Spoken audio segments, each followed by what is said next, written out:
All right, welcome back to the Christian Bitcoin podcast. We got Luke Broyles. He's a Bitcoin advocate, works for the Bitcoin Advisor. They help individuals, families, organizations get on a Bitcoin standard. Luke, welcome to the show. Can you tell us who you are for our listeners? Thank you, Jim. I'm happy to be here. Very nice setup on a very wonderful mission. So I appreciate the invitation. I appreciate all that you've done for me and all that you're doing for churches, Christians, and everyone to understand Bitcoin. So yeah, a little bit about myself. So I'm 26 years old at the time of recording, which is actually on the younger side for Bitcoin. It's a very common misconception that people in Bitcoin are younger. I would actually argue it's definitely not necessarily the case, right? The stereotype is, it's just a 15-year-olds, 25-year-olds in Bitcoin. Actually, I would argue differently. So between my social medias, I've got about 50,000 or so people that follow me on a consistent basis. It could be a little bit more, but 50 to 80, let's say. And my metrics show that for my audience, I believe it's 95% of my audience are men above the age of 35, right? So very few women, very few people over 85 or 80, very few people under the age of 35 or 30. So actually it's, anyway, so it's quite a blast to be in Bitcoin. It's quite a blast to hang out with people such as yourself and friends that we have made at various conferences. And so I'm on the younger side for working in Bitcoin, but that's what I do. I work in Bitcoin. As you mentioned, I work at the Bitcoin Advisor. I was the first American on the Bitcoin Advisor team, which for those that don't know is a company that was started back in 2016. We help people buy, secure, manage, and steward their Bitcoin assets for the very long term. So that can be individuals that are wealthy that are trying to get different kinds of trusts and estate planning going, trying to turn a $1 million tax bill into a much smaller tax bill, right? That can be for people that are beginners trying to get to their first half coin, whatever, secure what they have, get off exchanges. Really, the reason why I'm super passionate about it is because I think this is also essential for churches, right? Obviously, a lot of churches aren't into Bitcoin right now, but almost all the churches that are having an interest in Bitcoin, one of the main sticking points is how do we secure it, right? Do we just give the pastor the Bitcoin? That doesn't seem like a good idea, right? Do we just, where do we put it? What do we do, right? And so for me, that's one of my passions of working at Bitcoin Advisor is helping people, being a Bitcoin person, helping people buy back their time to spend it with loved ones instead of worrying about numbers on a screen. And also, hopefully, Lord willing, as more churches begin to figure this out over the next 3, 5, 10, 20 years, I think a exceedingly large number of them are going to need a service like this. So for me, that's who I am. That's what I do. And I'm very blessed and thankful that I get to go on these recordings. I get to spend my time with people that I really respect, professionally wise with Bitcoin and spiritually wise with their faith. And it's a thrill to travel the world and see wonderful things. So thank you. Thank Awesome. you for having me. Well, I've been a fan of your work for a while.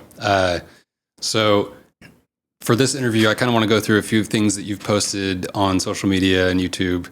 The first one that I thought that really caught my attention actually was your piece on comparing Bitcoin to the land rush in the 1800s.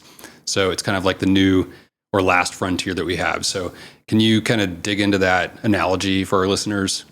Yeah, of course. Okay. Yeah, I'm making it very clear. This is not like, Luke Broyles came up with this, right? Like this is a common analogy that's been in Bitcoin for well over a decade, right? Michael Saylor, Jesse Myers, plenty of other people have done excellent work on it, right? Obviously, I like to come at it from my personal lens and a Christian lens, right? But the way I would put it is that the first thing is first, right? From the Christian worldview, which is that God made the world. God made us. We're image bearers of God. People have infinite value, right? We have infinite value in the eyes of God, right? However, in the realm of the broken world, in the realm of sin, the reality is that we try to mitigate the consequences of sin, of a broken world, with technology, right? I have a cup of water right here, and I need to have this plastic cup as a piece of technology to store this water for me so that I can drink this water, so that I don't die of dehydration, because in this sinful world, we can die, right? So all technology, whether it's as simple as a cup or it's as complex as Bitcoin, which we'll get to more in a moment, all technology is to remedy that, right? And so I think to better understand why is Bitcoin the new land rush, we have to first understand why do we have a land rush at all, right? We had the land rush and here in America, whatever, 200-300 years ago, right? Depending on what part of the country you're in, in different parts of the world, different land rushes at different times. There were various gold rushes in time, right? And so what causes a rush like those things? What causes a rush is when people realize that this thing, whatever that particular thing is, this thing is a good preserver of purchasing power relative to other things over time. People never have had a dirt rush because people can just make more dirt, right? I mean, the worms make more dirt. We can just dig deeper, right? Get a bigger shovel, get a bigger worm. You're going to make more dirt, right? So there's never been a dirt rush because, okay, so what? But gold is something that is very difficult to reproduce. You have to go through a lot of dirt to get more gold. And so it's never a gold rush or a land rush is never some centralized person saying, I, the president of the world or whatever, decrees gold as being the bestest thing ever. Go rush and take it, right? It's because people on their own individual realization realize, oh, this whole gold idea, this gold thing is going to get more and more difficult to acquire as people build more dirt, as people build more houses, as people build bigger shovels, as people build more trains, as people build more of those things. It's going to get more and more difficult to get that remaining bit of gold. The same thing is true with the land rush, right? It's the same concept, right? Land is more useful than gold, right? But a lot of people make the mistake of thinking that the best form of money has to do with utility. It actually doesn't, right? Sure, land has more utility than gold, but we've still had plenty of gold rushes, right? We had gold way before people even knew, or at least Europeans even knew, that the New World, quote unquote, existed, right? So it has nothing to do with utility. It has everything to do about that relative finiteness compared to something that's less finite, right? So people have a land rush because they believe and understand that people are going to desire to build more houses. And as people desire to build more houses, you don't want to be saving your purchasing power in houses. You want to be saving it in the land upon which those houses are going to be built upon. So getting back to Bitcoin, if I remember correctly, your question was, why is Bitcoin the new land rush, right? That's something that's difficult for people to get their head around, right? When people hear folks like myself or you or other folks talk about Bitcoin, it might seem like some sort of get-rich-quick scheme or something like that, right? And to an extent, I understand why people understand or think of it that way, right? I understand why people look at it through that lens, right? I mean, we're literally here at a Bitcoin conference in Las Vegas, right? You go to every single casino on the strip here. It's all, gambling and veneer and degenerate, surface level stuff, right? And then you got this Bitcoin conference. Well, of course, most people looking at it from an outside perspective are say, oh, so you got slot machine, Bitcoin speaker, slot machine, right? Well, how fitting is it? Right. Yeah. How fitting is it, right? But in reality, it's entirely different, right? On one hand, dirt is garbage in terms of the land rush, but on the other hand, you want to buy the dirt. So it's all about context of what context are we talking about. And so the reason why there is this urgency with acquiring Bitcoin is because it is the only number that we don't know how to create more of, right?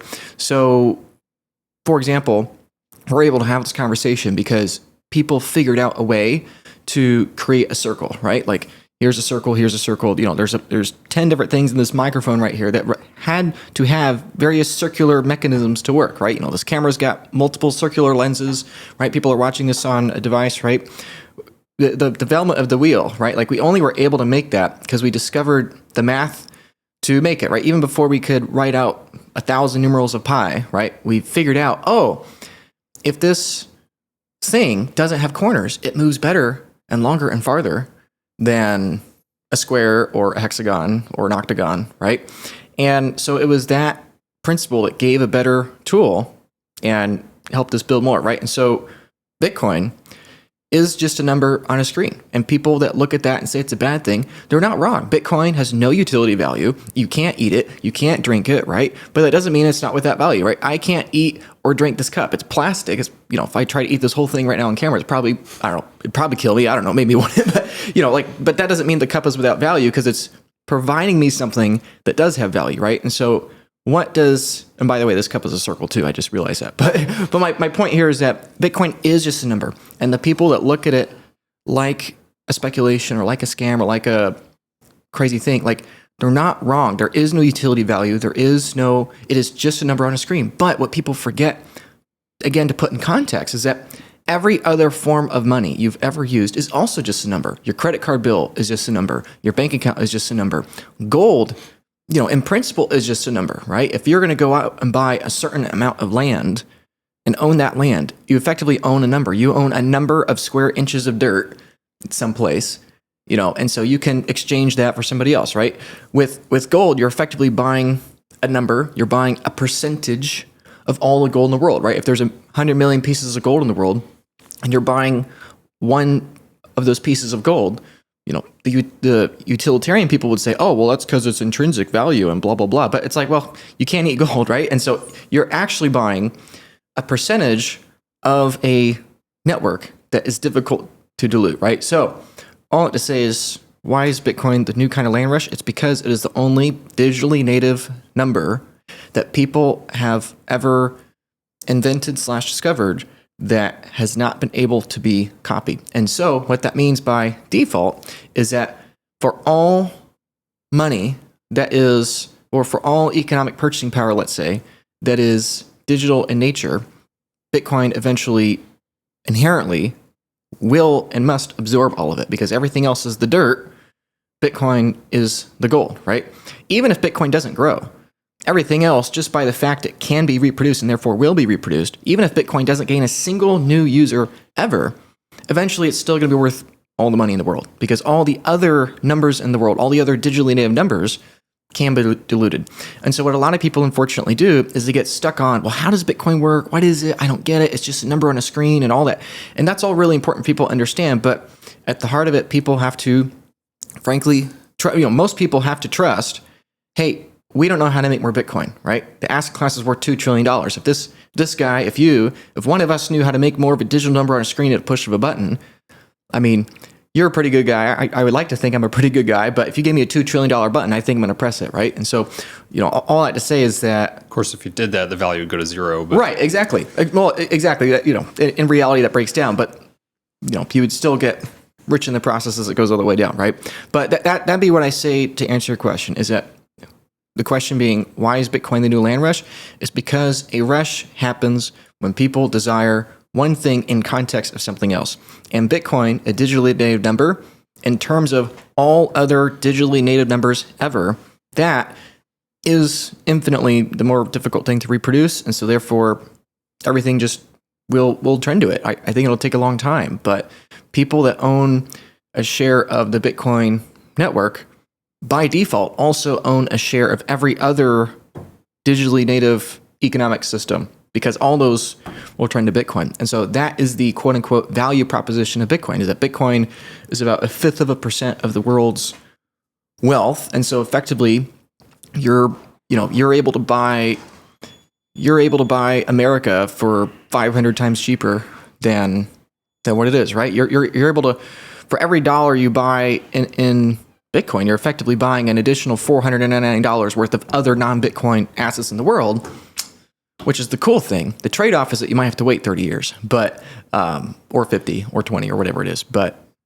we're still so early though, right? Like right.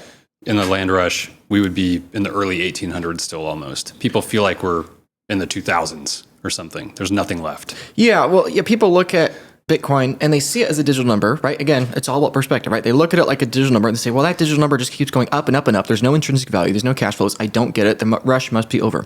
But that's not true, right? The land rush here in America was whatever it was, early 1800s, right? The gold rush was a little after that, I suppose.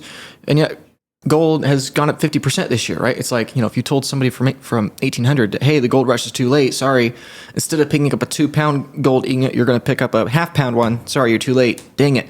Yeah. It's like, no, it's not. I think a good specific way to emphasize this point, because I really think this is critical. I really think most people won't come to understanding Bitcoin until they genuinely believe it's going to have a positive impact on their life personally, right? Everybody can emotionally justify any decision they make, and people won't justify it. So if it's okay, I'd like to hammer this point home. A lot of people talk about, this is like the land rush of buying Manhattan, right? Michael Saylor has discussed this, a million Michael Saylor copycats have discussed this as well, and they're not wrong, right? Me being one of them, right? And because it's true, right? Basically, we are buying Manhattan before Manhattan is Manhattan. But a lot of people haven't actually put the numbers to it. So we, quote unquote, discovered, or actually the Dutch discovered, quote unquote, what is now Manhattan, what is now New York City in 1609, right? Now, at the time of recording, is 2025, so it's been about 400 years. We've gone from basically nobody on the island to now, whatever it is, 8 million people or so, which ironically is a nice little proxy because there's about 8 billion people in the world today, so it's about 1,000 to 1. I personally believe there's roughly 1 to 3 million or so Bitcoin people in the world. I think there's a lot of evidence for that. The Bitcoin subreddit has 7 million people, and that's, at the high end, right? Michael Saylor's got 4 million people following him. We can look at on-chain data. I think you'd have to make it would be a very difficult case, I believe, to make to argue that there are more than 3 million people, and I even think that's potentially generous, 3 million people that are using Bitcoin, saving a Bitcoin. Not people that bought $5 of Bitcoin, but people that are actually using Bitcoin, right? Not people that stepped onto the island Manhattan, then left 2 days later, but people that are trying to live on Manhattan, right? I would argue at best you're talking a couple million people. And everyone else, other 8 billion people look at that and they say, oh my gosh, I'm so late. Man, I wish it was one of those first 10,000. I wish it was one of those first 100,000. I wish it was one of those first million. Now it's 3 million or 2 million or whatever it is, right? But again, if we use the metaphor of the island Manhattan, comparatively speaking, that's like roughly the 1630s. Yeah. So a lot of people look at Michael Saylor, or they look at Bitcoin, or they look at this conversation and they say, oh, well, yeah, you guys are right, but dang it, it's like 1920 in Manhattan for Bitcoin. And sure, I'm still early. Like, this is still a decade before the Empire State Building. This is still nearly a century before Facebook, right? Or they think it's 1929 and it's about to be or they think 1930. It's, right. Or they think it's 1929 and it's about to get really rough, right? But my emphasis of people would be that if you're actually looking at those percentage terms and you're comparing 1 to 3 million people in Bitcoin versus 8 billion people, or in Manhattan terms, 10 to 30,000 people versus 8 million people, we're not talking about the 1920s or 1929. We're not even talking about the 1800s or the 1700s. We're talking the 1630s, roughly. That's about when there were 10 to 30,000 people on the island of Manhattan.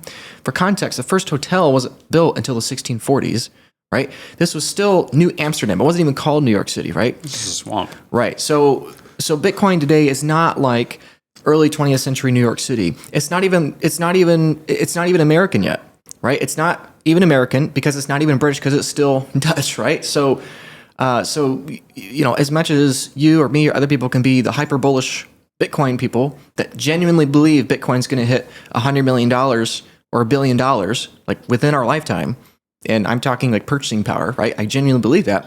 If you want to be the hyper bullish person like that, of course, the caveat is that you might have to wait a while, right? So Manhattan going from 1609 to 2025 took about 400 years. I think the Bitcoin land rush, or let's say the Bitcoin mass adoption, I think it's going to happen significantly faster, right? Maybe 4 times faster. I think that makes a lot of sense. But even in that case, it's still going to take a century. We're about 15, 16, whatever it is, years into that. And I guess I conclude with that by saying to people that a lot of people think it's a zero-sum thing, either or. Either you are or you are not too late. It's like, well, no, you're actually still quite early to Bitcoin. Sure, you missed the 1610s and the 1620s, but it's still the 1630s. You still have time to build the first hotel, right? Like the first mega company, probably MicroStrategy, is still in its infancy stage, right? Now known as Strategy. But that'd be my encouragement to people, is that no, you're not too late to Bitcoin. And if anything, when you die, you're going to have more purchasing power than you could have dreamed of Bitcoin. And ironically, you're still going to be super, super early to Bitcoin, right? You're gonna be enjoying the wealth of this island Manhattan from 1640 to 1740, right? Because again, it happens much faster, right? And you're gonna miss the Empire State Building. You're gonna miss all the ups, all the downs. You're gonna miss the Great Depression, 1929. You're gonna miss the fall of the World Trade Center in 9/11, right? You're gonna miss all the good things, all the bad things of the 19th and 20th centuries and 21st centuries, because that's just where we are on Bitcoin. I'm 26 years old right now. I don't know how long I'm going to live here on Earth, but I suspect when I die, Bitcoin will still not be at mass adoption, and yet it will have gone up thousands of fold in purchasing power, and it will have even farther to go from there. And so that's why I enjoy what I talk about here, because all this stuff isn't for me. It's for my kids. It's for my grandkids, and likewise, I would encourage everybody listening to this. Your Bitcoin is not for you. Sure, it is for you. It's going to make you a lot richer, but the emphasis is it's about stewarding it for those future generations. We are having this conversation in 1640 Manhattan. We're going to die in the 1700s, and we're going to steward an entire city block to our grandkids in the era of nuclear weapons, right? So anyway, long answer, but hopefully useful. Yeah, no, great. I like the multi-generational mindset, that focus. Let's lean a little bit more into the idea of landowners. So you said UTXO holders, that is just people that custody their own Bitcoin. I'm assuming that's what you mean by that. Are really the only real landowners in the digital land rush. Everybody else is a tenant. So a tenant being maybe you hold the ETF, I think is probably what you mean. I'll let you answer. But I guess the question is, do you think at the long term, it's practical for people to be landowners in this digital land rush, or most people are just destined to be tenants? Yeah, most people are destined to be tenants. So a phrase I say almost to a chronic and obsessive extent is that everything's a trade-off, right? Everything's a trade-off, right? Including Jesus. Jesus is a trade-off, right? If you want the promises and infinite goodness of God, you got to give up your former self, right? You got to die on the cross too, right? So literally everything's a trade-off, and that's okay, right? And the same thing is true with what you're describing, right? And so to summarize, let's say some of the specifics for those that maybe don't want to go down to technical nerdiness, the trade-off Bitcoin made was it gave up, really, you can't have everything be decentralized, right? And so what Bitcoin has given up is Bitcoin, the network, has preferred decentralization in security and centralization in holders, right?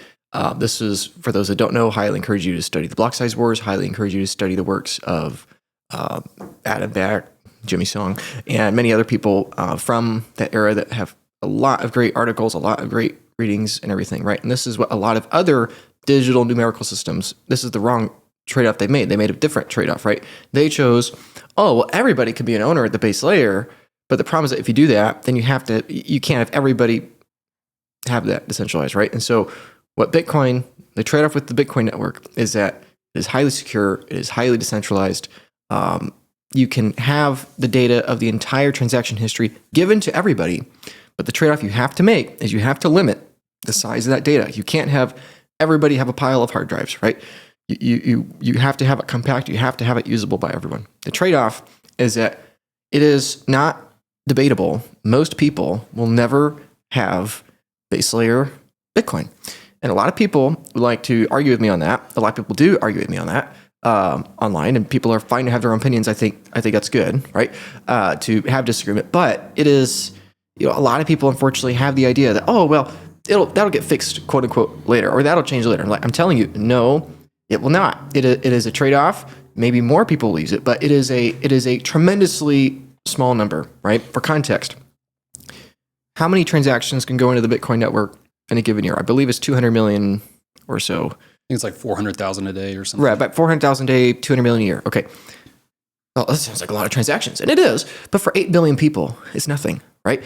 There are 300 million companies in the world, right? If you get 1 out of 6 companies, 50 million, right? If you get 1 out of 6 companies wanting to make one transaction per quarter, that is all the transactions on the Bitcoin network, right? So it is not reasonable to say that most people are going to use base layer. It's not even reasonable to say most companies are going to use base layer. I think Seyfedin puts it another way. I think he says it can support about 2,000 banks settling with each other once per day.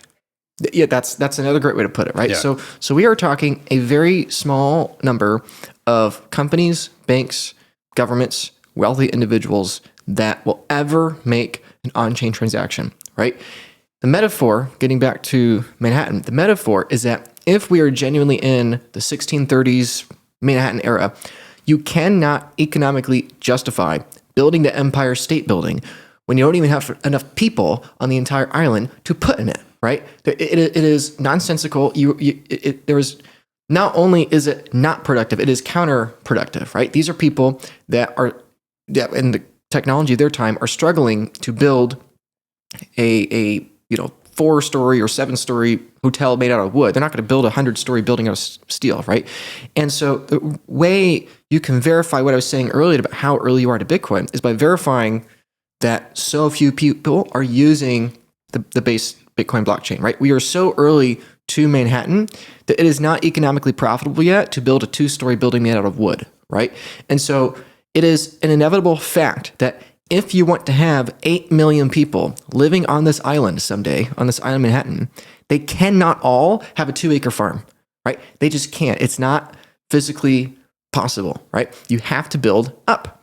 And so, a lot of people, again, will look at that and say, oh, well, future technology will fix this. Everybody's going to own base layer land. Everybody's going to transact under it. And that's just not the case, right? Most people are going to build upwards.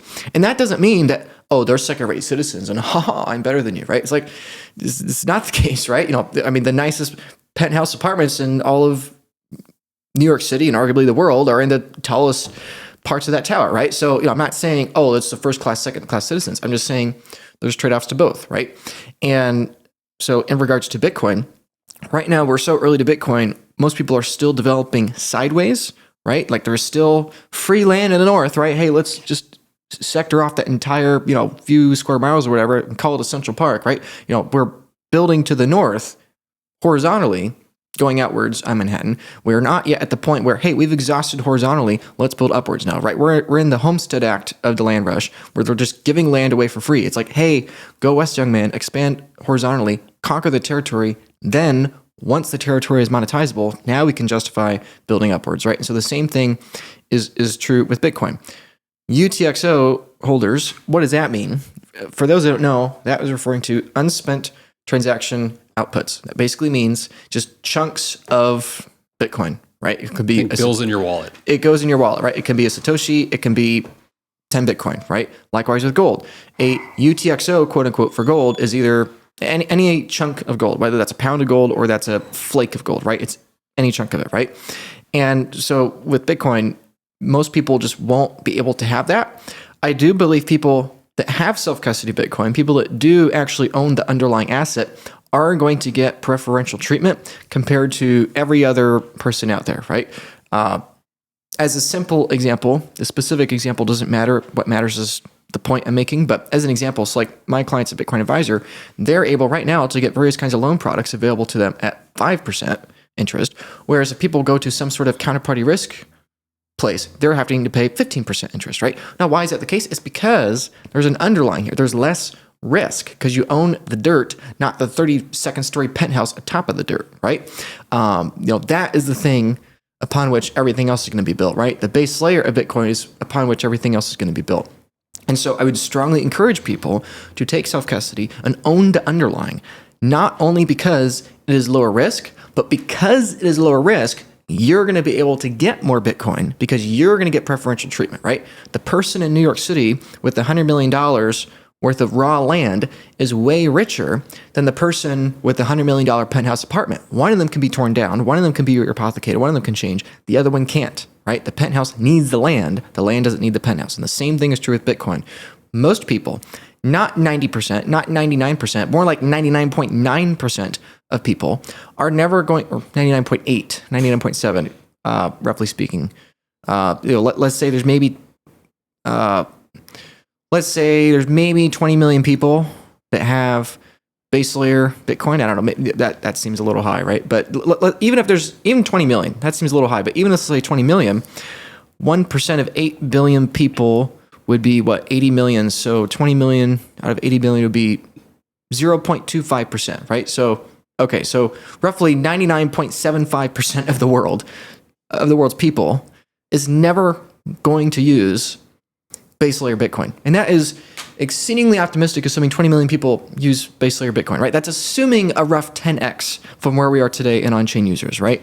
That's really, I think, really exaggerating it, right? Because we're forgetting AI. We're forgetting the fact that 2 billion more people are going to be born in the next couple of decades. We're forgetting so many other factors, right? The fact that we're building more companies all the time, all those companies also competing, right? So the point is that, yes, not only 99%, but more like 99.7 to 99.9% of the world are never going to own the underlying land, just like how 99.9% of the people living in New York City don't own raw land. And that's okay.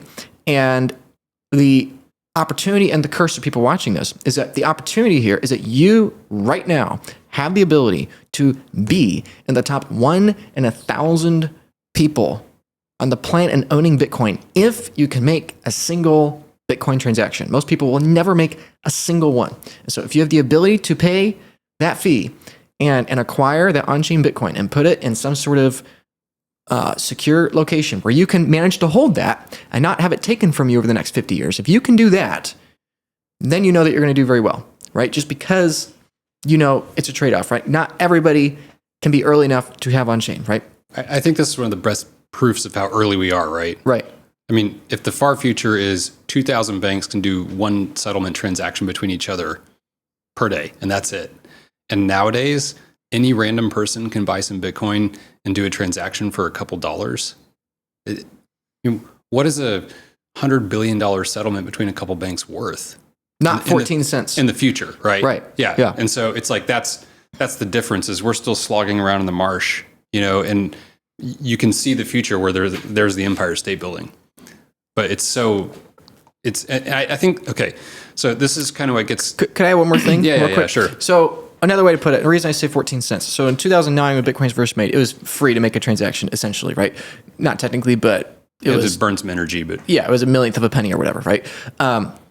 So it's taken us 16 years to go from 0 cents to 14 cents, roughly, right? 14 cents, 20 cents, $1 at peak moments, right? That's where we are today. It takes about a dime or a nickel to make a Bitcoin transaction, right? Like you just said, that's going to be, I would argue, thousands, if not tens of thousands, potentially even in the far future, hundreds of thousands of dollars worth, right? So people look at the Bitcoin fiat price, the Bitcoin coin price, and they say, oh my gosh, it's so expensive. It's $100,000 a coin. Dang it, I wish I bought it at $1, right? Well, it's like, okay, you can buy a Bitcoin transaction that's worth $100,000 right now for like a quarter. Right? It's like, that's how you should be thinking about it, right? Sure, everyone is focused on, Bitcoin's finite. Sure, yes, it's finite in space, but it's also finite in time. And so when you're making a Bitcoin transaction, you're basically making that in time, right? And so the reason why the $100,000 price in space is super stupid dirt cheap compared to what's going to be in the future is because the Bitcoin price in time has taken 16 years to go from 0 cents to 14 cents. And it's probably going to not dollars, not tens of dollars, not hundreds of dollars, not thousands of dollars, tens of thousands of dollars, maybe potentially even hundreds of thousands of dollars if you give it half a century, right? So if over the last 14 years we've gone from a coin price from 6 cents to $100,000, and that's roughly equivalent to an on-chain transaction price of 0 cents to 14 cents. What is the Bitcoin coin price going to be when that on-chain transaction is $3 or $5 on average, let alone $5,000? So yeah, Bitcoin, the coin at $100,000 is super stupid dirt cheap. You're buying it as if it's worth 14 cents. Okay, so let's get to our next question. So the next question is... Sorry, I know I could talk a lot. No, it's okay. So you love to say we have less in common with the future than the past. So if we think about the ratio of what we have in common with the past and the future on a graph, do you think that we're sort of at a maxima in that graph? Like we are at a unique point in history and that statement will never be more true, or it's like going to become more and more true. It's like an exponential. Like, let me give an example. So in the year 1900, there's no airplanes yet or something. And so in 50 or 60 years, they're going to be landing on the moon. Was your statement more true in the year 1900? Or is it more true now than it will be 100 years from now? Like, what are you really trying to say by that? Yeah, I think that's a great question. So first, I guess I'll try to define the premise, and then I'd love to get that nuance because I think that's just fascinating. So the premise, we have less in common with the near future and the ancient past. I believe that. I believe it's been consistent throughout the entire world, right? I want to make it very clear. I don't idolize technology. I don't worship technology, right? I think technology makes people's lives better and helps offset the negative consequences of sin. It is not a remedy for sin. It's not the savior of sin, right? So I just want to get that out of the way and clarify that because a lot of people, Christians, might assume I'm idolizing technology. And a lot of people that aren't Christians may not understand that Bitcoin is worthless to me when compared to Jesus, right? So I just want to clarify that first. A lot of Bitcoiners do idolize that is true. Bitcoin. That is true. And that's part of why I'm here, because I think Bitcoin, let's say, is the technology the most tempting to idolize of all technologies humanity's ever made. And so this gets to a whole nother topic about why I think it's important Christians get involved with Bitcoin, not only for the church to have Bitcoin, but we'll get there. Right, we'll get there definitely. But less in common with the future and the past. At every point in history, whether you go to the time of Jesus, the time of Moses, 500 years ago, 200 years ago, 100 years ago, 50 years ago, 5 years ago, 5 years from now, 50 years or 500 years from now, as long as the world continues, at every single point so far, it has been objectively, undeniably true, and that's why I love this argument, that every future iteration has less in common with the future in the past, right? So you go to 500 years ago, right? Or let's say 700 years ago, right? The European and Asian and African world do not know that like a third of the world exists, right? They do not know that North and South America exists, right? Like they have less in common with the future in the past, right? So you're saying if we plotted that ratio, it'd be an exponential. Right. Or maybe linear, but it's constantly up and to the right. It is constant. It was constant 4,000 years ago. If you're at the end of the Bronze Age, you have less in common with the future in the past. All you've ever known is the Bronze Age, and that's been really slow. But the future age is coming, and it's going to come much faster than anything you've ever seen before, right? Previously, it took 10 generations for new technology to catch on. Then it took 8. Then it took 3. Then it took 2. Right now, it takes about 1. Like, our kids is going to be even less, right? And this is something a lot of people don't grasp, right? And this is one of the big problems, or one of the reasons there's a big misconception with, young people get Bitcoin. It's a young man's game, blah, blah, blah. It's like, no, it's actually more alarming for the young people, right? Like the boomers right now in their 60s are like, I don't understand technology. Can you help me with my phone, blah, blah, blah. It's like, you don't understand. Like, you're a boomer, 60 years old. You feel behind technologically. Your parents felt behind when they were 70. Your kids are going to feel behind in their 40s.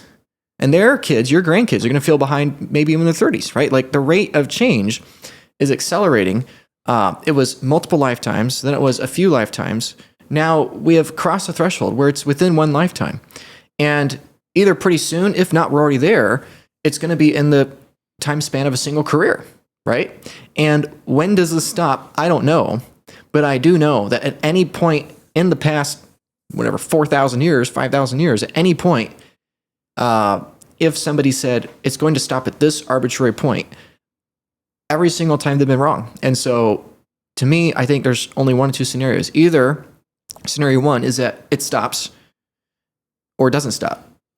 If it stops, I think that's the worst scenario, because if the rate of technological acceleration and progress stops, that means that, because our population is growing, because our needs are growing, and because our energy needs are growing, I think that is the worst case scenario, right? That if we stop that progress trying to keep up with our wants and needs, then what that means is that you are inherently assuming that probably 100 million, if not a billion or a couple billion people, are going to either freeze, starve, die in war, whatever, right?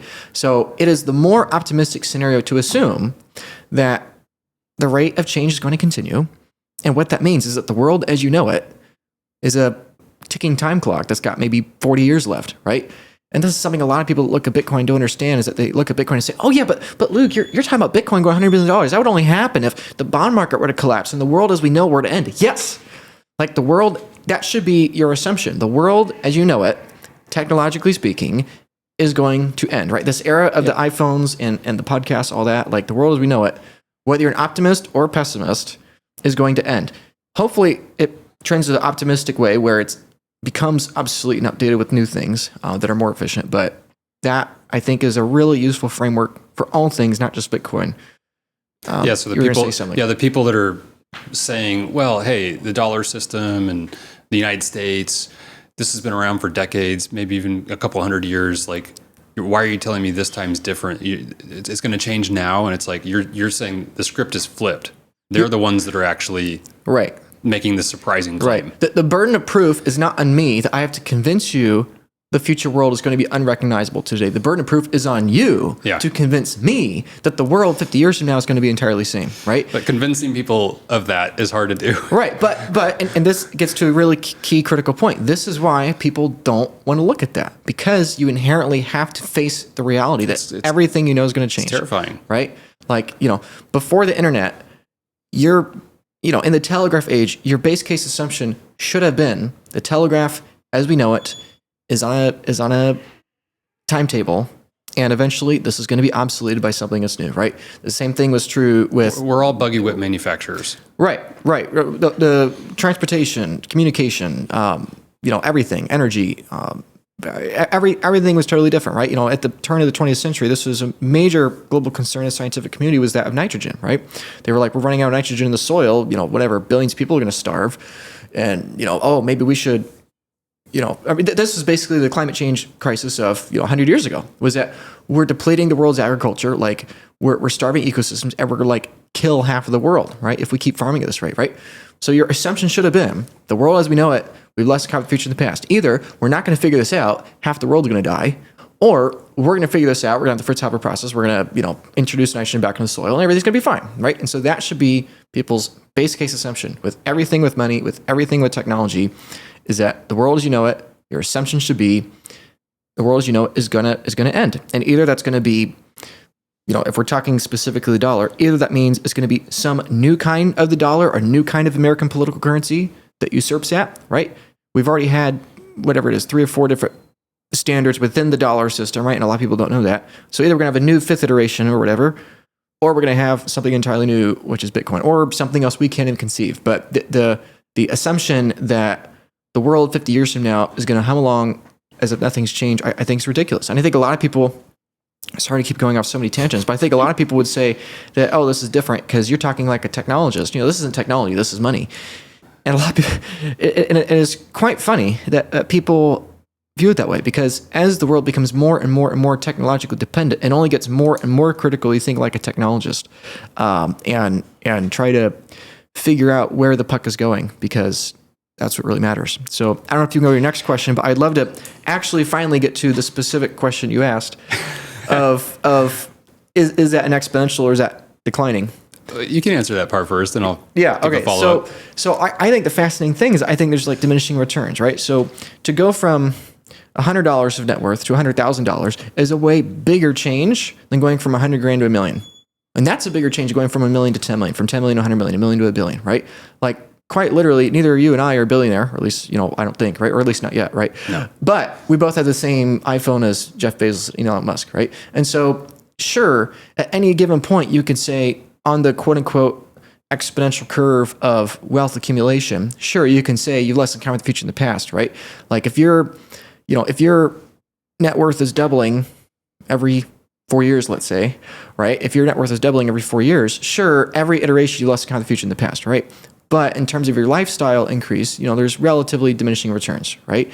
And so that would be the way I would frame it in response to your question, is that yes, I think in some senses it is speeding up, but in terms of absolute change, but in terms of lifestyle, quality of living change, I would argue that I think there's diminishing returns, right? We've gone from 100% of the world being in poverty to 90% to 30% to now whatever it is, 20 or 30%, right?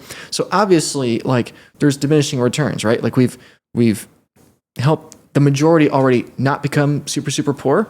There's billions more people that need to be helped, right? But we're still all just humans. You can only eat so much. You can only exactly. And you're only awake for so long. I mean, yeah. So yes and no. Yes, the rate of acceleration is speeding up, but at the same time, it's slowing down in different nuances in different ways. But that gets back to the point: less common future in the past, right? It is. The majority of the world has been poor for the majority of history, and now we're nearing the end of having the majority be poor. The majority are now wealthy or approaching that. So, I think that's a pretty hopeful take. I think when people admit that we have less in common with the future than the distant past, it can be pretty anxiety inducing. You had one of these posts that I loved. It was called 3 a.m. story time. I don't know if you remember this post. People ask me, people ask me when I write my posts. And a lot of them are at 3 a.m, right? Yeah. But you said you described your journey from losing sleep over thinking about investing all the time, presumably because you're worried about what the future is going to look like and you have no idea what to invest in because you don't know what it's going to look like, to no longer being anxious because of Bitcoin. Bitcoin was actually the antidote to the anxiety. So can you talk a little bit about that journey? Right. No, I thank you for bringing that up. I would not have thought to bring that up, but that's a good one, because first we were talking about monetizing an asset, right? Whether that's land, gold, the rush, right? Then you were asking me about less than common future in the past. So I like where this is going. Here's the problem that most people have put 2 and 2 together, right? And here's why most people don't want to admit that the rate of technological change is accelerating. It's because it's terrifying, right? Yeah. You are the farmer. You have horses. You have a stagecoach, right? And guess what, buddy? Like the factory is coming. The corn you're growing is going to fall 90% in its saleable value, right? The labor of your workers is going to decline. It's going to get more and more competitive to hire your workers. Your wages are also going to decline. This new technology is coming in, right? It's like your savings vehicle, your business, everything is getting demonetized in real time, right? And a lot of people want to fight that. right? The problem is that that's not a bad thing. It's a very good thing, right? Like having more food for more people and being able to work less hours, like those are all good things, right? But we want to preserve our purchasing power, right? Because our time is finite. And we're trying to preserve that, right? So we have these two competing forces. But this is back to away from the metaphor to the present. This is the problem that people haven't really considered. What happens when AI demonetizes most intellectual work for humans, right? Am I saying that AI is made in the image of God? No. Am I saying that AI is better than person in everything? No. But I am saying that most things, not everything, most things people can do, computers either are able to do already or are going to be willing to do, right? And sure, there'll be more jobs, new jobs, it'll create new jobs, et cetera, right? But it's the arc of history so far is that the human labor itself is getting demonetized more and more and more, right? And there's plenty of data to support this. I can give you an example. Sure. 19-year-old kid shows up yesterday. We're at the conference here. He vibe coded up a dashboard that probably would have taken me, I'm a software developer. 3 years ago, it might have taken me a month. And he did it in like an hour. So like I am the buggy whip manufacturer. I've sort of been having my own sort of existential crisis of like, what am I doing anymore, right? As a software developer, right? So, and I thought my profession was going to be one of the last that AI came for, and it's literally one of the first. It's just been shocking. Yeah. So I think that's only going to become more and more common, especially with Elon releasing Optimus robots into the world. Right. He wants to have 100 billion of them for 10 billion people. You know, it's really hard to understand, and it can be, like you said, it's terrifying. Yeah. And a lot of people say, oh, that won't happen or it's too expensive. But people need to remember, if the premium is there, if it's expensive to do, there is every economic incentive in the world for somebody to figure out a way to do it. People, I mean, look at the pictures of New York and whatever it was, 1900 versus 1920, and it was all horses and then it was all cars. People would have said, nobody's going to have all these cars, but it happened in like a decade, right? It's insane. Yeah. I think it's only going to agree with your point about it's speeding up. I think we really could be in a world of in 5 or 10 years where there's literally an Optimus robot. Seeing one walking by is not an uncommon thing.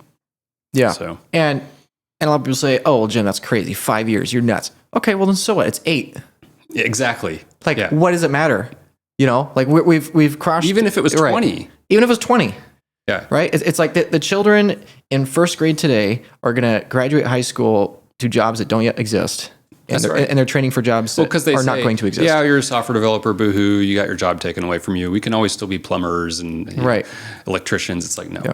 But yeah, again, with human labor, there is some value that is from the human itself. There is some value from the technology they're using, right? If you have a person with their hand scooping dirt out of the ground, 100% of the money you're paying them for every hour or whatever, every output that they're giving, whether that's hours or in the size of the hole, you're paying them because they're using their hand, right? You give them a spade, a percentage of that time is now going to the technology, a percentage to them, right? You give them a bigger shovel, then you give them a backhoe, then you give them an AI robot that does it autonomously for them, right? It's like, sure, this is a very multi-millennia thing that's been going on. This is nothing new. This is not in the last 50 years. This is multi-millennia, which is actually more terrifying with how relentless it is, right? But this is what people need to realize, is that the horse, for thousands of years, had nothing but better jobs, with better sanitation, with better safety, for more people, and they grew in numbers, right? That was true for the horse for thousands of years, until there was something that solved the bottleneck, right? If you can solve the bottleneck of a system, you can create a step function change and create a new system. The bottleneck of the horse is that the metabolism of the horse is limited. You can only convert so much hay into so many miles per hour or whatever, right? The bottleneck for human productivity is time, right? Humans can only work, 20, 30, 50 hours a week efficiently, right? And that's it. You know, that's with lunch breaks, that's with everything, right? But the reason why I would argue this time is different is because what AI does that no other technology we've done yet is that AI solves the bottleneck of time, right? And so if you can do that, that is your horse to car moment, right? Okay. For thousands of years, you have that, right? And so that, to my point, that's... Let's dig in a little bit further, actually. Right, sure. Bitcoin is absolute scarcity. AI sort of represents total abundance. Right. So we have this clash coming of absolute scarcity and total abundance. Not that I idolize AI or I say, oh, AI is a god, and we're going to bow down to it, and it's going to be, not because of that, right? AI does nothing besides copy, replicate, blah, blah, blah, whatever, right? Houses are not God. AI is not God, right? But if you can print infinite houses, then all of a sudden, you're underwater your mortgage, right? And this is what a lot of people don't understand with how bad. Just a quick side note. A lot of people are worried about the national debt of the United States or of any other country because they're worried about, oh, interest rates are so high. Oh, inflation's bad, blah, blah, blah. The real problem is not the debt problem. The real problem is that we are demonetizing all of the collateral all at once, right? It is why the government has every incentive to prohibit new housing from being built, right? I'm actually working on building some housing right now as a fun little side project, but it is very difficult to do because if you build more housing and you help more people, you demonetize the asset and you cause the debt to blow up, right? So to your point to expanding back on your question with the 3 a.m. post, the problem is that what happens when you're staring into the future, in a future you can't predict, that is within your lifetime, that you're trying to plan for, you're trying to be a good steward for, with the life, energy, money, and time that God has given you. What do you do when every career is going to be completely unended? Either it's going to end or it's going to transform into something you can't predict yet. Like, what do you do as a person that's trying to plan for your future family, right? When the money you're saving and the assets you're saving in and your income, all three being demonetized at once. Like, what do you do if you're the horse and the hay you've been saving in is being demonetized and your income is being demonetized, right? Like, what do you do, right? How do you keep ahead? You can't keep ahead, right? So should you wish on the lack of progress? No, because horses today live way better lives than they did 100 years ago, right? Ironically, and this is where a lot of people are mistaken, right? They'll say, if they were a horse in 1900, they would say, oh, this is the end of horses. This is the apocalypse. It's like, actually, no, horses today have a much better life than they did 100 years ago, right? Even though they all lost their jobs. And on a per capita basis compared to people, they fell by 97.5%, right? Still in absolute numbers, there's way more horses today than 100 years ago, and they're all retired for life. It's like Bitcoin's literally a call option on whatever happens to happen. Right. You don't know what it's going to be, but Exactly. it's like you're allowed to take out a call option on all of society's productive output. Right. Yeah, and that's where the sleepless nights change, right? It used to be sleepless nights of, oh my gosh, what do I do? Yeah, do I put a call option over there, Right. over there? It's like, Right, over there. Everything has an expiration date. Like, sure, you could put it in housing, you could put it in gold, you could put it in buying some tech monopoly, you could put it in hoarding iPhones, but the iPhone's going to get outdated by the next iPhone, and then eventually smartphones as we know are going to get outdated probably by something terrifying that we can't yet foresee.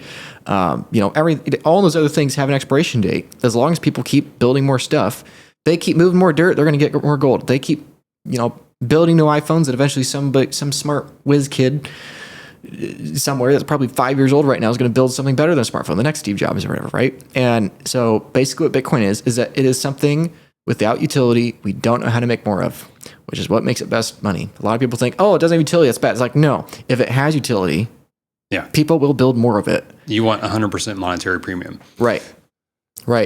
So anyway, all to say is that the sleepless nights of worrying, where do I put my hard-earned capital? Because I'm the horse facing monetary extinction. You transition to, oh, my job is going to go away and I'm okay with that. My income is going to go away and I'm okay with that. My hay is going to be demonetized and I'm okay with that, right? The car is going to replace me. And as long as I'm preserving my horsepower in the future, the future still looks bright for horses. Even though all the jobs are going away, it's still going to be brighter, right? And so now the thing you got to worry about is that, okay, my kids and my grandkids are going to get this giant tool that literally none of my ancestors or myself have the ability to explain. And now you've transitioned from the question of how do I survive the next year to the new question being, how do I raise up my children so that they can steward a technology that I don't yet know how to explain to them, right? It's like we are in the 1800s trying to raise our kids up to be the next Robert Oppenheimer, right? Or the next Harry Truman is probably a better example, right? And so for Christians, that's why Bitcoin is so important to understand. It's not about getting rich. What's important to understand about Bitcoin is that it is critical we raise as many people up, ourselves and our children up, to be as good stewards as possible, because they are going to inherit technologies that haven't yet been built, haven't yet been conceived, that are way more powerful than anything we've ever developed ever. I would call that we're raising up the future Bitcoin patrons. We've got more on that idea. We haven't announced anything on it yet, but more will come on that one. Okay, so you've said Bitcoin's the largest humanitarian effort in history. What does that mean? That's a great question. So a lot of people would say that, this is a secondary humanitarian thing, right? It's more important to give people the water than the cup, right? I would argue technology is a useful way to be a humanitarian, right? It's like, sure, you can go and give people things they need to live on, or you can give people technology that helps them do that, right? Now, it's not for everyone, right? One of my passions is serving at a mission organization in Guatemala. I've enjoyed it serving it over the years. And, for people there, like, Bitcoin's not for them, right? They're literally trying to have food and water for the next couple of weeks, right? They don't need to have a savings vehicle for the next 1,000 years or whatever, right? So they're in a different point in life, right? But for the majority of people, they are able to have sustenance in the short term, and what they really need is a long-term preservation, right? So there is a moral case, there's a humanitarian case for all technology we use, right? Has the cup ever saved somebody's life? No. But how many more people have more water to drink because they could carry water instead of only storing what they can within their body, right? It might have saved somebody's life if they were it definitely has. Crossing a desert and needed a drink. Yeah, imagine how many more people would die of dehydration if we didn't have any way to contain pure water, right? Like, the humanitarian cost is existential, right? I'm assuming most people listening to this are Americans, right? Let's talk about the American Civil War, right? You have a certain group of people in the southern states, mostly politicians, right? You have a entity, you have a centralized group of people that are enslaving 4.5 million African Americans. There's 500,000 or 1 million young men dying on the battlefield, right? And as a Christian, I would argue, if we were having this conversation then, it is your moral duty to recognize that, hey, in hoarding this Confederate paper money, I am monetizing, I am giving my time, energy, and capital to a centralized human institution. All human institutions have varying degrees of sin, right? So I'm not saying that, one does and one doesn't. It's the principle, it's a problem, right? This is just an example, right? But I'm giving premium to an institution that's enslaving millions and directly, indirectly, whatever, leading to the deaths of hundreds of thousands and more people, right? If there's 1 million people like myself hoarding this paper, am I thus not indirectly responsible for the enslavement of another 4 people and maybe death of 1 or 2 kids on a battlefield, right? Am I saying that I'm a murderer? No. But I do think that in that proper conviction, you should feel conviction, right? So for people in my life that are Christians, sure, I tell them to buy Bitcoin because they're going to get rich or whatever, blah, blah, blah. That's all wonderful and cute. But the real thing that I pound in their head is that if you are buying American debt, if you are buying American bonds, right, there's a reason why they called them war bonds at one point. You are directly subsidizing and funding World War II if you bought war bonds, right? Now, maybe you like that, maybe you don't, right? I mean, obviously, much rather be on the American side than the Japanese or the German side or whatever, right? Or Nazi side, I should say. But the point still stands true, right? Whether you like it or not, whether you want to admit it or not, you having dollars, you having anything worth any premium in your bank account, bonds, anything within the U.S. jurisdiction, you are by default indirectly funding the American war machine. And maybe there's things about that you appreciate, right? I mean, there's things about that I appreciate. I appreciate that the world is much safer thanks to America. But there's plenty of other things I despise and I detest that I think are evil and gross and corrupt, right? And obviously, you can't fix that, right? Like, it's always going to be sinful. It's always going to be corrupt because human beings are sinful, right? And that's why you need Jesus, right? Your Republican or Democrat person of choice is not going to save the world and make the government not corrupt. Like, corruption's here to stay, right? But the thing about Bitcoin is beautiful is that because there's no human centralized institution, because it's just a pure equation, can people use Bitcoin, leverage Bitcoin to do sinful things? Absolutely. They will. And that's one of my main concerns, right? However, the reality is that you can't have the system itself be built upon a standard of corruption, right? It is not institutionalizing and subsidizing sin, right? So I would say that for the Christians, the real reason you should go all in Bitcoin is not because you go all in Bitcoin out of logic of understanding this is the better money. You go all in Bitcoin. You get your church, you get your loved ones, you get them into Bitcoin because you are starving institutionalized sin. How many abortions are occurring? How many kids are being blown up in other countries, right? How many people are dying from preventable diseases that are being subsidized by the food industry? How many people needlessly every single year are dying? It's about 4.1 million every single year from a lack of affordable heating. Why is there a lack of affordable heating? Because we're monetizing oil, we're monetizing natural gas and other cheap forms of energy, okay? The human cost of that is at least 4 million people a year. If you assume 10% of that is due to the Fiat system, okay, that's 400,000 people a year due to that. What's the human cost of the lockdowns, right? How many IQ points have been lost, right?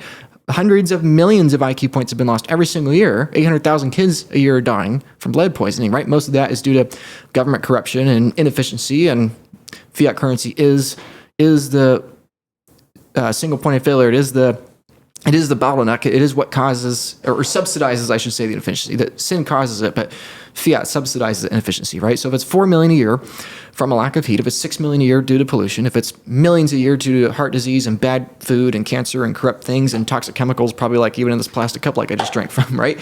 All those things, that's millions of people, right? I think you'd be very hard pressed to argue that the direct and indirect costs of political money that can be corrupted, distorted, manipulated, and centralized by sinful human beings, I think you'd be very hard-pressed to argue that the number is anything less than 10 million a year.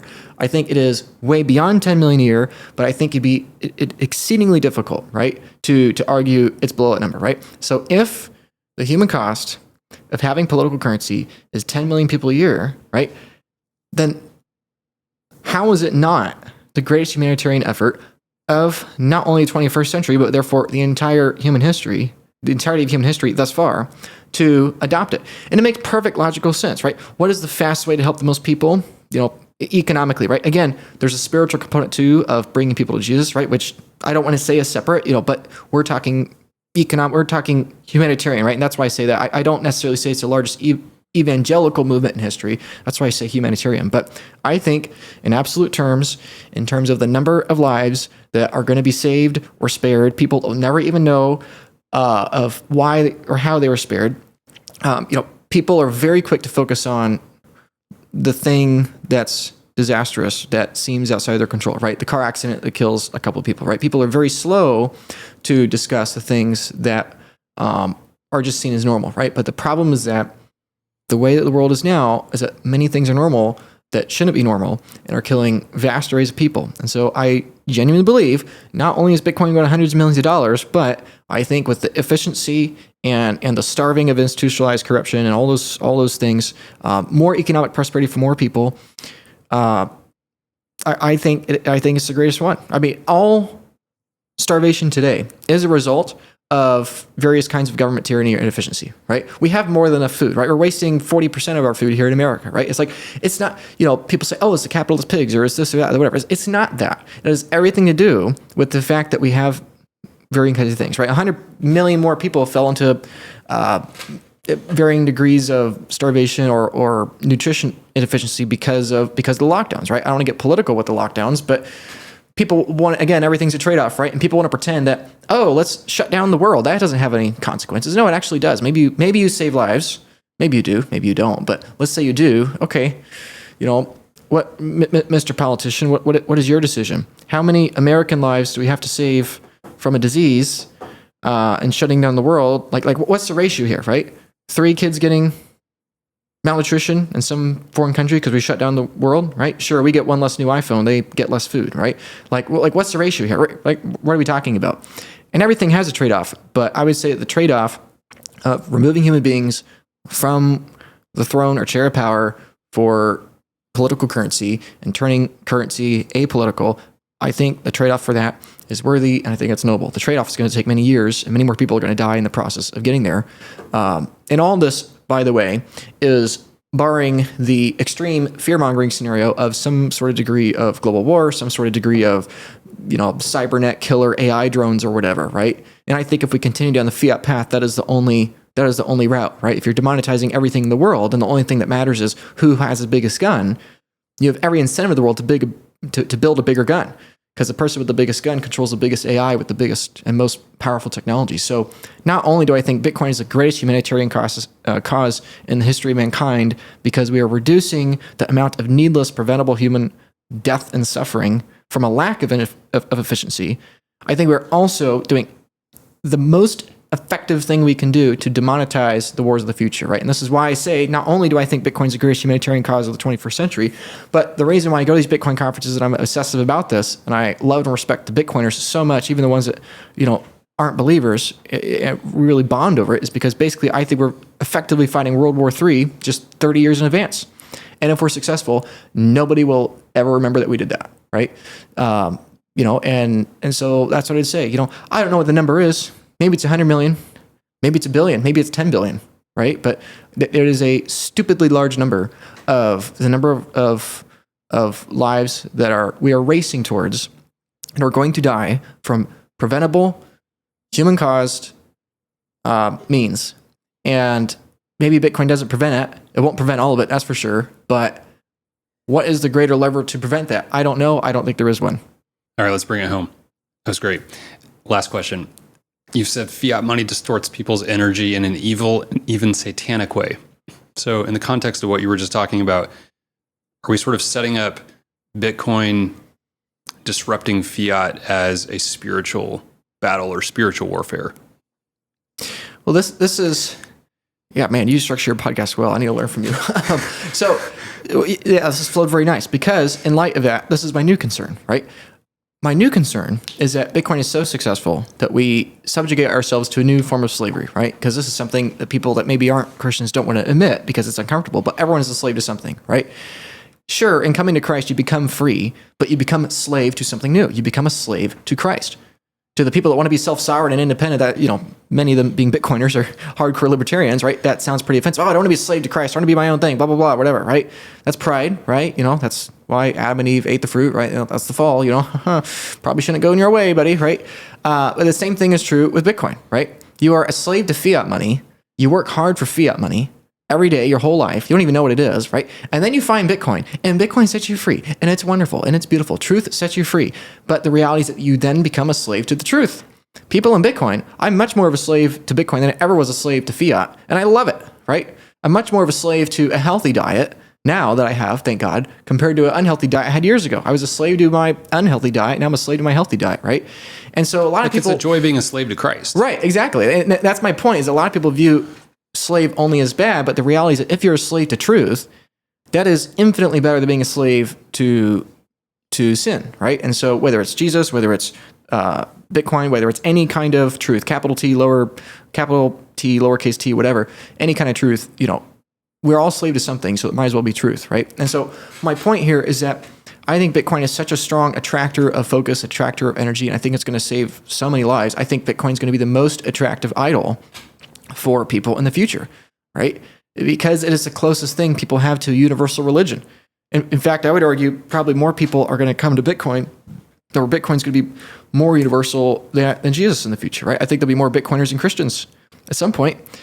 You know, and in some ways, quote unquote, it's a larger movement than the gospel, right? I'm not saying that in a blasphemous way, right? Obviously, Jesus is the only thing standing at the end of the age, right? But in terms of number of people converted in X number of years, you know, way more people are going to become orange-pilled than white-pilled, right?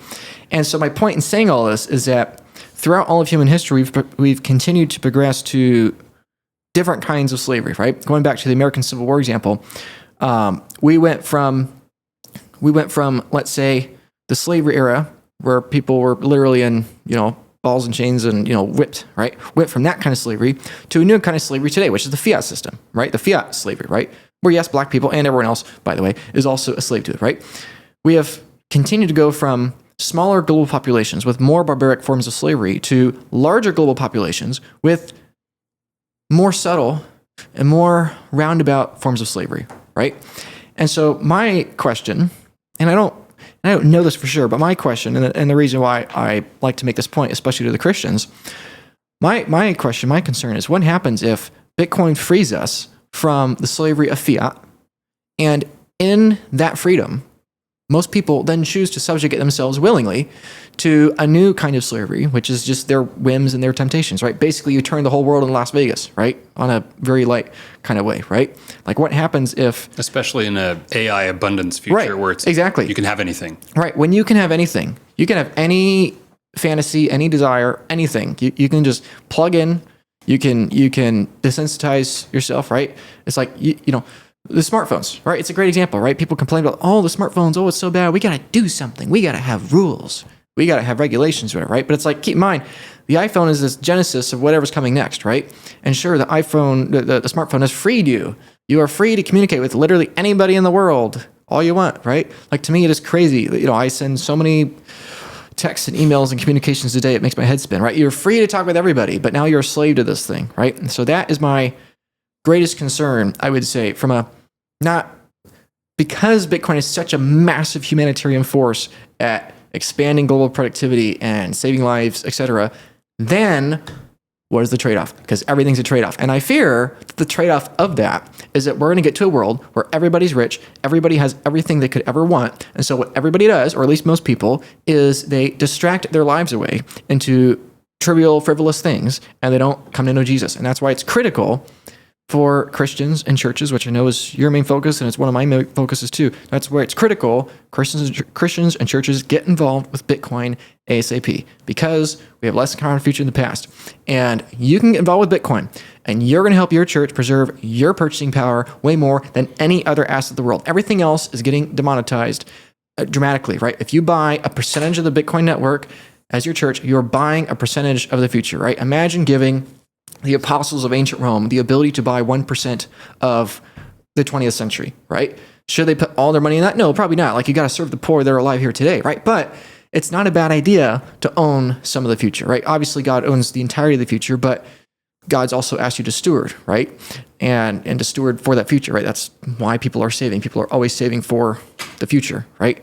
And so churches and Christians and pastors should learn about Bitcoin as fast as humanly possible, because it's for their practical means of stewardship for the future. Yes, it's also for the moral question of, hey, the current system you're supporting is killing, or is currently slotted to kill 100 million people over the next 50 years. Do you feel comfortable with that as a Christian, right? Right, your Confederate dollars are directly funding the slavery, not only of everyone today, but in the future, right? And you have less in common with the future in the past, right? The majority of abortions are in the future, not in the present. The majority of homicides are in the future, not in the present. The majority of adulterers in the future, not the present, right? The majority of all the good things and all the bad things are in the future, not the present, right? And everyone's so focused on the present, they're forgetting that. And every marginal change we can make today to change that future has a massive consequence on that future, right? More people, and this is quite scary too, but more people probably going to die from abortion in the next 50 years than the last 5,000 years, right? More people are going to die from warfare in the next 50 or 100 years than the last 5,000 years, right? So all the good stuff, all the bad stuff is coming, right? That's why I'm very specific and precise in my speech, not saying the future is better than the past. The future, we have less in common with it than the past, right? Good or bad, however this happens, right? In the end, Jesus wins. That's why it's so objectively true, is because good or bad, either way it happens. And so anyway, kind of a rambling conclusion here, but that is why it is so critical Christians get involved and learn. Not only for the practical means of number go up and purchasing power go up, not only for the moral means of you can help prevent the needless suffering of hundreds of millions of people, just, the trade-off being you're doing it 20 years in the future, right? And that third thing being that, assuming those first two things are successful, then the new, or continuing, I should say, greatest problem in the future is that people need to hear the good news of Jesus Christ, because most people are going to be so wealthy and so prosperous. We see this today with missionaries, right? Christians talk about all the time, oh, here in America, we're all so rich. And yet, you go overseas and you do all these mission trips and people there are so happy, right? It's like Americans today are poor compared to the poorest person 100 years from now, right? What happens when you give sinful man all their desires? I think it's very alarming. More people are going to be born in the next 100 years, the last 5,000 or whatever, right? And so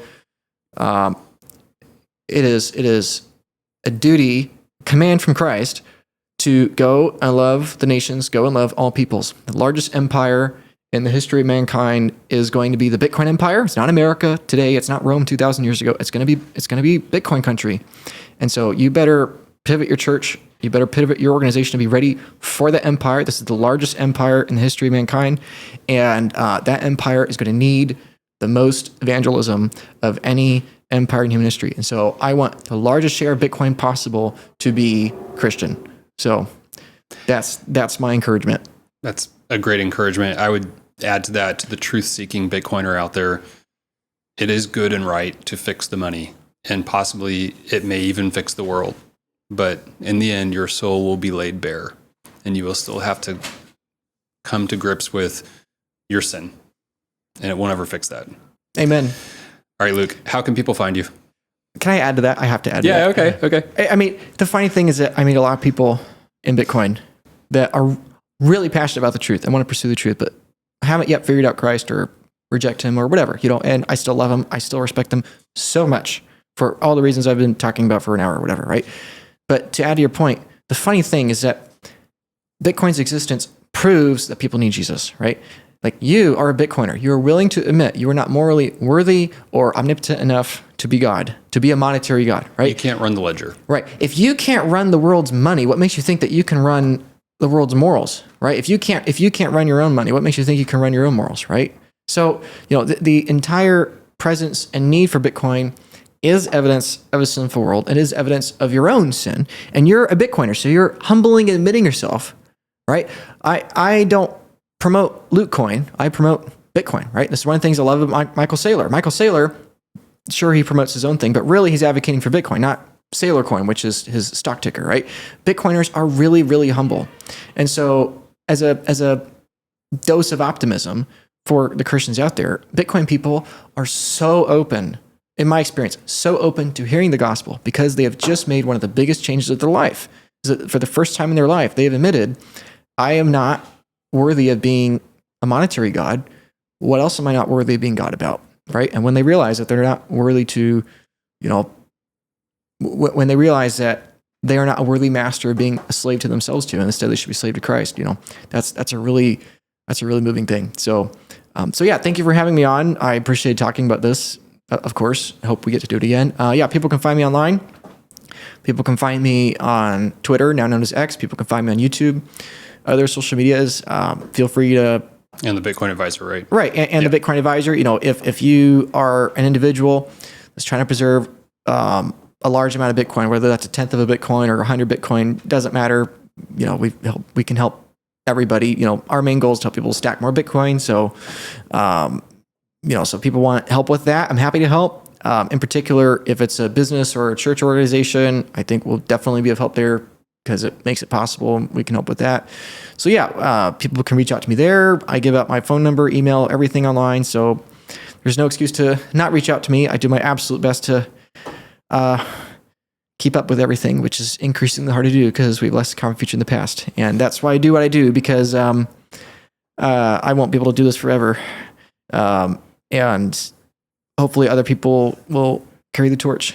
And that's why it's critical. We need more Christians in this. We have billions of people that need to hear this. And it's very alarming that maybe there's 1 million Bitcoiners and maybe, a couple 100,000 of them are Christians, right? And maybe a couple % of those are working in Bitcoin full time. Like you do the math, there's maybe 10,000 people, maybe a few thousand people that are Christians working in Bitcoin. Like we need more. So feel free to reach out to me. That's my social medias and contact information.